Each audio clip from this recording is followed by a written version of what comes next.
어떤 초등학교 수업 시간 선생님이 학생들에게 질문했습니다. 얘들아, 얼음이 녹으면 무엇이 될까요? 무엇이 되면 얼음이 녹으면? 대답이 없어요. 학생들이 말하는데 선생님 물이 돼요. 맞아요. 물이 됩니다. 선생님, 얼음이 녹으면 물이 돼요. 대답은 수직적인 사고를 하면, 우리가 그동안에 보았던 정답 사고를 하면 물이 녹으면 얼음이 녹으면 물이 되는 건 맞습니다. 그러나 수평적 사고를 하면 얼음이 녹으면 물이 되는 건 맞습니다. 너무 수사고에 익숙해져 있어서 수평적인 사고, 다른 생각을 하지 못하게 굳어져 있다고 볼 수 있습니다. 한 가지 더 질문을 드리겠습니다. 바다는 생물입니까? 무생물입니까? 무생물이 맞지요. 그게 그렇습니다. 근데 고등학생이 말합니다. 선생님 아니에요. 바닷속에는 엄청난 살아있는 생물이 많아요.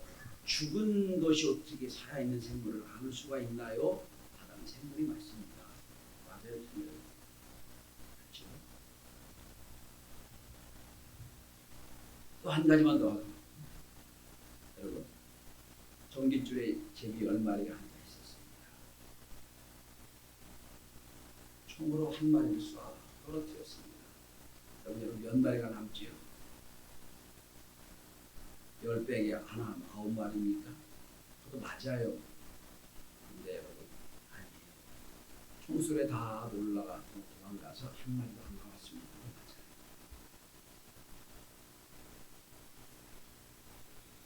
우리는 너무 어른이 되면서 수적 생각을 너무 많이 해서 수평적인 생각을, 조금 색다른 생각을 하지 못하게 머리가 둔해져 있습니다. 어린 아이들을 생각하는 어린이주의입니다. 한번 우리 오늘 생각을 좀 수평적인 생각으로 넓혀보시는 시간이 되시기 바랍니다. 여러분, 피카소 그림을 보면 무슨 저런 그림이 세계적인 그림이 될까 하고 의아할 수 있어요. 무슨 초등학교도 못 나온 유치원애라더니 그림처럼 그릴 때가 있어요. 근데 그 그림이 왜 위대한 그림이 됐냐면, 큰 아이가 많아져도 아이가 보는 눈으로 세상을 본다는 것입니다. 나이가 많이 먹어도 어린아이가 유치함이란 좀 그렇죠. 순수함이 있는 그림이기 때문에 유치하다, 우리 그럼 잊어버렸어요. 그게 어린애도 그 마음을 그대로 가지고 볼 수 있는 거예요. 은혜라. 하나님 나라는 어떤 것일까요? 하나님 나라. 오늘 말씀 하나님 나라의 주인공입니다. 여러분 오늘 본문을 한번 보시기 바랍니다. 자, 15절에 보면 하나님의 나라를 어린아이와 같이 받들지 않는 자, 어린아이와 같이, 어린아이처럼 어린아이와 수준이 같게, 이런 뜻입니다. 받들지 않는 자, 이런 뜻입니다. 천국에 갈 수 없다. 그렇죠? 자, 그렇다면 하나님 나라의 주인공 어린아이와 같이 된다고 하는데, 그렇지? 오늘 본문에 우리가 말씀하는 건 뭐라? 첫째로 하나님 나라는 모든 사람의 가치가 인정받는 곳이 하나님 나라예요. 여러분, 우리는 살면서 저 사람은 돈 많고, 저 사람은 능력 있고, 저 사람은 권위가 있고, 저 사람은 인기가 있으니까 그를 자꾸 인정해 주지요. 그러니까 그런 것들이 없는 사람은 인정을 못 받아요. 우리 사회에서. 이 당시도 그랬어요. 2000년 전 어린아이들이 무슨 인권이 있겠고 권리가 있겠어요. 성경은 아주 리얼하게 아이와 여자를 빼고 몇 명이라고 아주 자연스럽게 말합니다. 그때는 여자도 인권이 없었고요. 그 다음에 아이는 더 말할 필요도 없었어요. 그 정도 시대에 아이는 여러분 전혀 인자도 못 보냈던 그런 시대입니다. 당시 열악한 환경에서 무슨 교육제도가 있었겠어요? 우리 시대는 있었겠어요? 지금과 같은 무슨 재밌는 게 있었겠어요? 아무것도 없는 시대. 예수님 말씀을 전하러 이제 오신다고 그러니까 사람들이 우르르 몰립니다. 그러니까 아이들도 여러분 구경 중에 제일 좋은 구경은 사람 구경이 나오잖아요. 놀 일도 없고 놀 데도 없으니까 그냥 몰려 어른들 따라간 거예요. 그러니까 막 자칫 하죠. 여러분 아이들이 모이면 시끄럽고 무질서해집니다. 그러니까 지금 이 예수님이 말씀을 전하시고 조용히 해야 되는데 거기 어른들도 앉아 있는데 애들이 막 옆에서 뛰고 장난치고 막 난리가 없어서 피니까 제자들이요 기분이 상했던 거예요. 지금 저럴 때가 아닙니다. 또 엄마들이 여러분 유대 전통에 의하면 존경받을 사람 또한 권위가 있는 사람들한테는 자기 자녀들에게 축복을 해달라고 하는 것이 거의 정석이었어요. 예수님은 위대한 분이니까 말씀을 잘 전하는 rab비니까 어떻게든지 내 자녀를 데려다가 예수님 앞에 앉히고 좀 복을 빌어달라고 엄마들이 다 가입을 들고 있는 거예요. 여러분 생각해 보십시오. 그때 마이크도 없던 시대잖아요. 예수님은 고용적인 말씀하시는데 사단 어른들도 앉아있지만 그때 아이들이 뛰고 장난치고 막 울고 난리가 없었을 거 아니에요. 거기다가 엄마들이 쭉 줄 서가지고 예수님 내 아들을 좀 내 딸을 좀 축복해 주라고 줄 서 있으니 제자들이 한숨 쉬었습니다. 제자들이 그래서 여러분 오늘 본문에 보시면 13절에 예수께서 만져주심을 바라고 어린아이들 데리고 오면 제자들이 꾸짖었다고 했어요. 왜 이렇게 시끄럽게 하느냐, 왜 아이를 데리고 오느냐 막 난리 났겠죠. 근데 주님 말씀하십니다. 그 상황을 보시고 여러분 14절에 보시면 예수께서 보시고 노하시어 이르시되 성경에 딱 한 번 쓰이는 단어가 노하시는 거예요. 다른 성경 다른 구절도 예수님 화낼 때 많이 있죠. 그때 화와 다른 화예요. 아주 격정적인 화를 낼 때. 원어에 의하면 이렇게 화낸 적이 없어요. 분이 여기셨다 성경은 옛날 성경은 그렇게 나와요. 분이 여기셨다. 그렇죠? 오늘 노하셨다고 합니다. 자, 예수님은 시끄럽고 장난치고 난리법석을 피워도 그 어린아이들 너희들이 보기에 인권도 없고 아무것도 가치가 없다고 그 어린아이들도 우리 하나님나라에 와야 된다는 말씀하십니다. 금하지 말라. 다른 말로 변화볼까요? 부정의 부정은 긍정이죠. 그 아이들이 내게로 데려오라는 말씀입니다. 제가 저 어린 주님한테 늘 마음에 짐같이 여겨지는 게 있어요. 제가 한번 해보시는데 감히 도전을 못하는 게 하나 있어요. 뭔지 아세요? 저는 예배에 유치부부터 어른까지 다 함께 모이는 온전한 예배를 한번 하고 싶어요. 자신이 없어요. 아이들 앞에 앉고 막 너무 하나씩 나도 쟤들처럼 막 꾸짖을 수밖에 없어요. 자, 온전한 엄마 아빠 손을 잡고 함께 예배하는 그 예배를 꿈꿉니다. 한번 해보고 싶어요. 선생님들이 어느 해인가 제가 얘기를 했던 선생님들 안 돼요 목사님. 한번 해볼 필요가 있어요. 엄마, 우린 지금 다 세대별로 나눠졌잖아요. 학생의 예배, 아동도 이거 다 나눠졌는데 그거 말고 통합 예배를 한번 해보시죠. 조금 시끄럽고 조금 울고 뭐 그래도 엄마 아빠 손을 붙잡고 함께 예배하는 그 예배를 좀 한번 해보시죠. 정교하게 말씀도 아주 짧게 준비해야 되겠고 해야 되겠는데 자신 끌고 나오는 거예요. 여러분 아세요? 한양가는 여러분 있고 없고 문제가 아니고요. 나이가 들고 많고 문제가 아니고요. 배우고 안 배우고 문제가 아니에요. 다 한양날에 모두가 와서 그 가치를 인정받는 곳이에요. 어린 중에 우리가 다시 한번 어린이 인격을 생각해봐야 돼요. 자, 그렇다면 두 번째입니다. 도대체 오늘 본문에 보시면 어린아이를 금하지 말라 하는 나라는 이와 같은 것이 이런 자의 것이니라고 25절에 보면 어린아이와 같이라고 되어 있는데 도대체 어린아이가 누구냐는 겁니다. 어린아이의 특징이 뭐냐? 여러분 우리도 다 어린아이가 같은 수준이 있었지요. 어린아이 시대를 건너뛰어가지고 어른 된 사람 하나도 없죠. 다 어린아이의 시대가 있었어요. 그때라면 생각해 보시기 바랍니다. 왜 예수님은 수준 높은 사람하고 이 사람과 같이 된다고 말씀 안 하고 우리가 보기에는 참 아무것도 아닌 아주 말란 말썽만 부리는 아이와 같아야 된다고 말씀하셨는가 하는 겁니다. 첫째로 어린 아이들은 사랑 안에 사는 사랑 안에.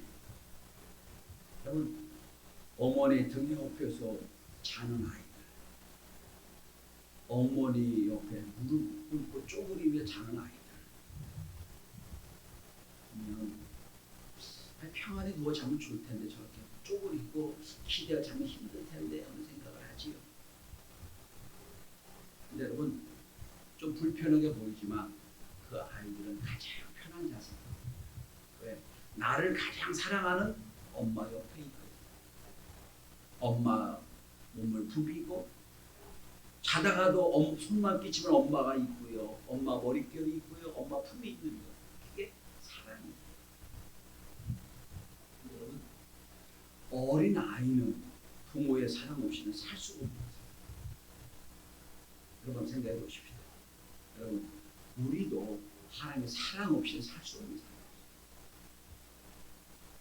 마치 어린 아이가 조금만 엄마가 떨어져 막 엄마 찾고 울듯이, 엄마 손만 떨어져도 막 난리 피듯이. 우리는 지금 얘 하나님의 손을 좀 떨어진 지가 꽤 오래됐는데 떨어졌는지 모르고 있잖아요. 하나님 품에 머리 떨어져 있는데 지금 내가 어디 있는지 모를 때가 있잖아요. 하나님의 사랑을 한번 확인해 보시는 거예요. 그래서 아이들은 사랑 중심의 세계관 속에 살고 있어요. 사랑이면 다 끝나요. 우리 사랑이면 좋다고 해고 뒤에 더 붙이는 것들이 많아요. 그래서 오늘 성경은 말합니다. 어린아이와 같이 어머니 아버지 사랑이면 만족하는 사랑 중심의 세계관, 어린아이의 세계관. 어린이집을 하다 보니까 이제 3월, 4월 두 달은요, 우리는 난리가 나요. 엄마가 떨어져서 처음에 오잖아요. 어떤 애가 한 달 내내 울어요. 한 달 내내. 엄마가 이렇게 나가려고만 해도 뭐 그냥 엄마 손을 붙잡고, 요즘은 안 그렇습니다만, 그랬더니 여러분, 엄마 대신에 우리 멤버들은 원장을 이거 어느 날 보니까요, 우리 사모님이요, 아이를 안고 등에 업고 그 다음에 앉아 있는데 애들은 여러분 원장의 발 막 손 붙잡고 있는 거예요. 엄마 대신 그걸 보고 느낀 게 하나 있어요. 야, 저게 사랑이야.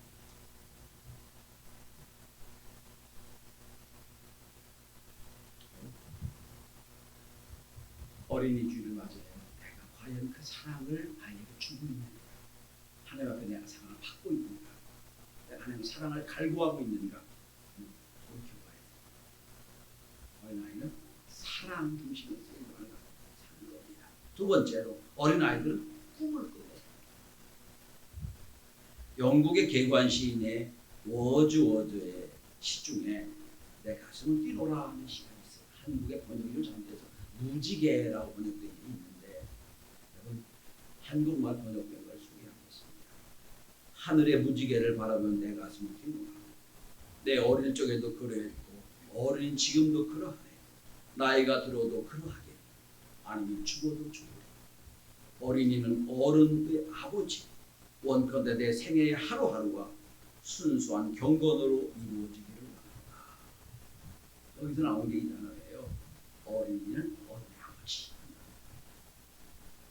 그리고 무지개를 보면 가슴이 뛰고 꿈을 꾸었고 지금도 그러하고 그런 꿈이 없어지고 사라지면 냉랭해지면 죽어도 좋다는 그런 식입니다. 하나님 나라는 여러분 꿈꾸는 사람만 볼 수 있는 것이에요. 눈에 보이지 않는 것이니까요. 우리는 이 땅을 너무 심각하게 살다 보니까 꿈을 다 잃어버렸어요. 눈에 보이는 것만 믿고 살게 됩니다. 근데 아이들이 여러분 무한한 상상력을 가지고 있어요. 여러분 산타크로스가 있다고 믿으세요? 아니 무슨 말씀을 하세요? 초등학교 애들 안 믿는데. 그게 안타까워요. 아이들은요, 그 그런 꿈이 좀 있어요. 환상을 좀 봐요. 근데 요즘 유치원 애도요 안 믿어요. 꿈이 사라졌어요. 여러분, 하나님 나라 꿈꾸는 자의 것이에요. 하나님 나라 어떤 곳일까? 성경을 읽으면서 어떤 곳이 하나님 나라 내가 만날 주님 어디 계실까? 그 사람에게 하나님 말씀이 들어가고 생명이. 자, 세 번째로 어린 아이들은 작은 행복에 만족합니다. 작은 행복에 만족해요. 여러분, 제가 질문해 보겠습니다. 여러분, 성공해서 행복한 겁니까? 행복에 성공한 겁니까?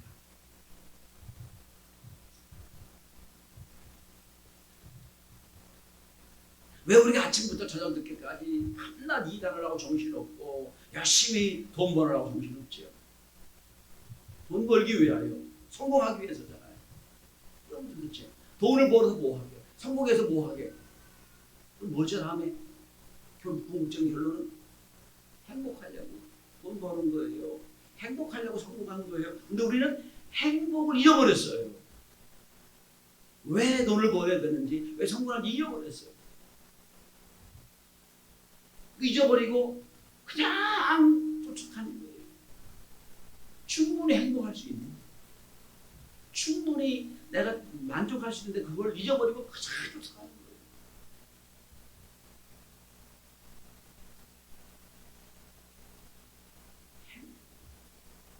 성공했다고 행복이 오는 게 아닙니다. 돈이 많이 벌다 행복이 오는 게 아니에요. 아니고요. 행복은 지금 이 자리에서 누리는 게 행복. 무엇이 나를 행복하게 만드는가라고 하는 라이더와 샤피로 교수가 쓴 책에 의하면 재밌는 말을 하고 있어요. 행복이 뭐냐? 내 인생의 가방을 열어놓고, 가방을 열어놓고, 그럼 다 내놔봐. 그저 내도 여러분, 인생이란 여행을 하기에 너무 많은 짐을 갖고 있다는 거예요. 너무 많은 짐을. 한 번도 쓰지 못한 짐을 갖고 있다는 거예요. 가지고 그냥 그걸 끙끙 메고 한다는 거예요. 여러분, 여행해 보셔서 아시죠? 여행짐이 많으면 많을수록 힘들어요.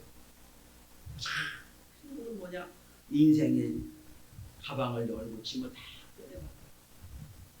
그리고 꼭 필요한 몇 개가 있을 것이다. 그것만 가지고 가는 거야. 그러면 가볍다. 인생이 가볍다. 여러분 생각해보고 있어요. 여러분, 아이들은 이 비밀을 알아요. 아이들은요, 행복이 일상에 있다는 걸 알아요. 아이들이 여러분, 큰 집에 산다고 행복해 합니까? 아니요. 멋진 자동차를 갖고 행복한다고 합니까? 아니요. 돈을 많이 벌었다고 행복한, 아니, 그것도 아니에요.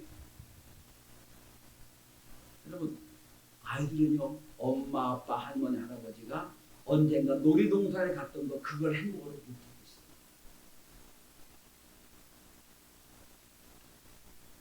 아빠가 내 생일이라고 가져온 케이크 하나에 온 가족이 모여서 박수치고 재미있었던 그걸 행복으로 느끼고 있어요. 손으로 되나요? 우리 자꾸 생각해요. 야, 내가 돈을 많이 벌어서 행복하게 해줄게. 아니요. 충분히 우리 여행가, 인생 여행 가방을 보면 많이 들어있어요. 좀 꺼내세요. 꺼내고, 그죠? 꺼내고, 잠시 잠깐 우리 아이들에게 작은 행복을 좀 전해줬으면 좋겠어요. 많이 가져서 행복하는 거예요. 잊지 마시고 여러분, 행복은 돈이 많이 드는 거, 행복은 성공했다는 거 아니에요. 행복하려고 돈 벌고 성공하다가 하려고 하는데 그것 때문에 행복이 없다는 거예요. 아이들은 여러분, 작은 행복에 만족해요. 일상의 행복에 만족한다는 것입니다. 아마 하나님께서 보시고 이 땅에 자녀들이, 자기 자녀들이 많은 걸 잃어버리고 하루 종일 그냥 밤이 늦도록 돈을 벌려고 성공하려고 해서도 행복을 잃어버리는 걸 보시고 불안하게 생각하시고 사이와 같다는 행복 중심의 세계관으로 사는 것, 꿈을 꾸고 사는 것, 그리고 작은 행복에 만족하는 것, 아이와 같은 자가 천국에 하나님의 주인공이다. 자, 마지막입니다, 여러분. 그리고 16절을 주목해 보십시오. 제자들이 막았어요. 제 아이 엄마가 제 아이들을 데리고 오는 걸 보고 막았어요. 시끄럽다고 막았어요. 안 된다고 했어요. 주님은 그 인격을 다 인정해 주시고 오는 걸 막지 말아라. 아니 오게 해라 말씀하시고. 그리고 16절입니다. 그 어린아이를 이 구절에 여러분 상상해 보시면 돼요. 아이들이 안는데 아이들하고 그냥 꼭 안깁니까? 아니에요. 난 모르는 남자가 안아줘요? 안 안겨요. 절대로 안 안겨요. 막 난리가 나요. 아이를 한번 안으려면 아이와 커뮤니케이션이 잘 돼야 돼요. 갑자기 안는다 난리가 나요. 아이를 안고 품에 안았다는 것이에요. 안고 그리고 안수하시고 좀 보내주셨어요. 몇 명이 이 자리에 왔는지 모르겠어요. 아이들이 하나하나 다 안아주고 그리고 안수해주고 축복해주셔요. 인격적인 하나님 예수의 모습을 볼 수가 있습니다. 여러분, 오늘 이 본문에 예수님 이외에 어떤 제자들은 자기들이 예수님을 위한다고 하면서 아이들 오는 걸 막았어요. 마찬가지로 우리 자녀들을 위한다고 하면서 하나님 앞에 오는 길을 막을 수가 있어요. 내가 믿음으로 산다고 하면서 아이를 막을 수가 있다니까. 예수님이 말씀하신 대로 바리새인과 서기관들 너희도 천국에 못 들어가고 남은 사람 오지 못하게 하는도다. 그 책망을 받을 수가 있어요.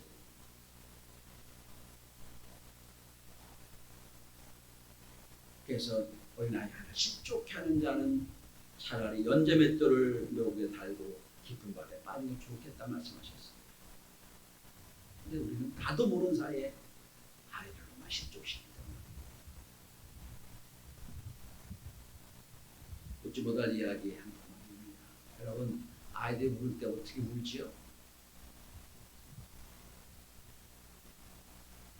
아이들은 엄마 하면 웁니다. 아빠는 별 못 들어봤어요. 엄마 하고 울지.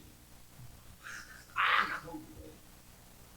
근데 어느 동네는 애가 우는데 여자아이가 우는데 엄마라고 우는 게 아니라 이년아 울더래요. 야 이러고 있어. 이 시애가 왜 이상하다 그러고 알고 봤더니 엄마가 이 아이 야단칠 때마다 이년아라고 소리쳐. 그걸 배우는 거예요. 이년아.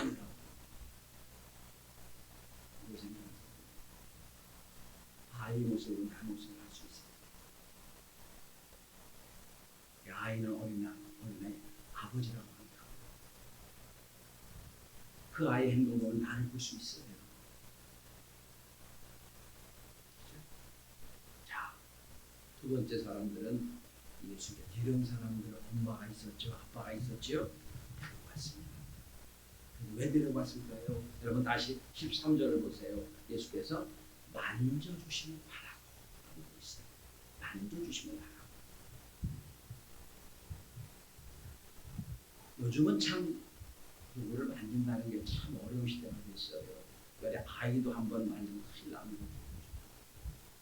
함부로 뭐 만질 수가 없어요. 근데 여러분, 그래서 심리학자 이런 말을 합니다. 앞으로 한 세기가 지나면 사람이 어떻게 될지 모르겠어요.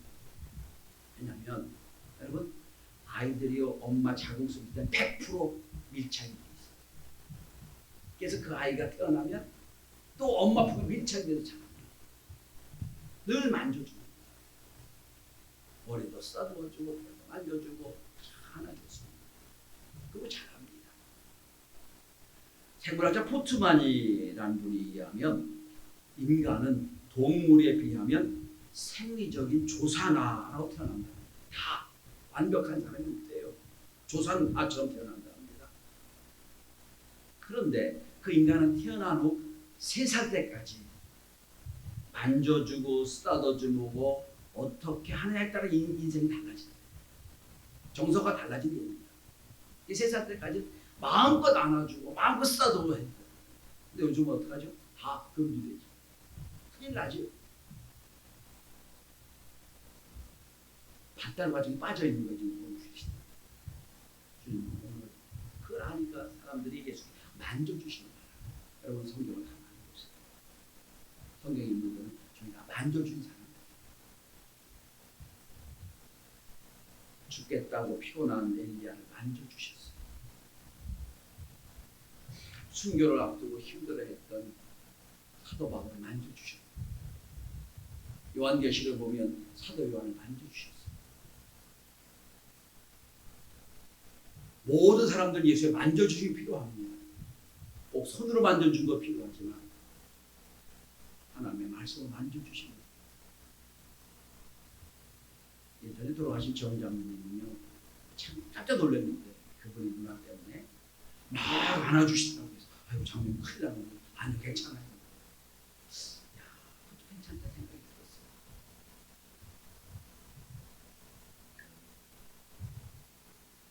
서로 손가락질하고 비난하는 자리가 아니라 안아주고 만져줄 때 인격이 자라게 되는 거예요. 오늘 우리가 뭐 하는 날입니까? 어린이 주일. 어린이들을 데려온 걸 막지 말고 더 데리고 와라. 그리고 그 인격을 인정해 주고 그와 같은 자가 천국의 주인공이다. 오늘도 주님 그걸 아시고 하나하나 안아주시고 안수해 주시고 축복해 주셔서 여러분 우리 교회 아는 아이들 있잖아요. 한 살부터 있잖아요. 아이들 만날 때마다 복을 내려주십시오. 축복해 주십시오. 여러분 자녀를 할 수 있는 대로 많이 축복해 주세요. 그래서 그 자녀들이 복을 받고 사는 그래서 하나님 안에 영광 돌리는 자녀로 세워지는 은혜가 있게 되기를 주의 이름으로